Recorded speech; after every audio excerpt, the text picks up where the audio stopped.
DSP ఇల్లో, CI ఇల్లో, SI ఇల్లో లేకుంటే constable ఇల్లో కనబడినా ఆయన ఫలానా వాళ్ళ ఇంట్లో పోలీసులు ఉంటురని తెలిసినా దొంగలు అటు దిక్కు కన్నెత్తి కూడా చూడరు.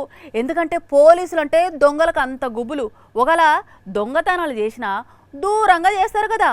అయితే ఈడ మాత్రం దొంగలు యాడ దొంగతనం చేసిర్రో ఏం ఎత్తుకపోయారో తెలిస్తే ముక్కు మీద ఎలేసుకుంటారు పక్కా. పోలీస్ అయితే మాకేంటి, కాకి డ్రెస్సులు వేస్తే మాకేంటి, మేం దొంగలం, మాకు కావాల్సింది దొంగతనమే అనుకుంటా మైండ్ లో బ్లైండ్ గా ఫిక్స్ అయిపోయి చక్కగా పోలీసుల ఇంటికే సూటు పెట్టి బూట్లు, సాక్సులు, షెప్పులు అన్ని ఎత్తుకపోయారు. ఇంకో ఈడ ఆటోలో వచ్చిన ముగ్గురు దొంగ బద్మాష్గాళ్ళు.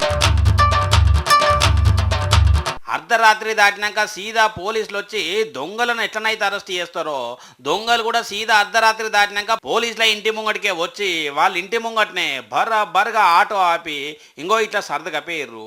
ఒక్కడు ఆటోలనే కూర్చుంటే తతిమిద్దరు ప్లాన్ ప్రకారం 2 చుట్ల చెప్పులను మోసి పత్తా లేకుండా వేయిండ్రు. హైదరాబాద్ ముషరాంబాగ్ ఈస్ట్ ప్రశాంత్ నగర్లో చోరీ ఇది. మరి దొంగలను పోలీసులు ఎప్పుడైనా ఇబ్బంది పెట్టిర్రో, బూట్లు వేసుకున్నప్పుడు గిట్ట చూసిండ్రో కానీ ఇంత పని చేసిర్రు. పొద్దుగానే డ్యూటీకి రెడీ అయిన ఎస్ఐ సాబు బూట్లు వేసుకుందామని చూస్తే బూట్లు కాదు ఏం లేవాట.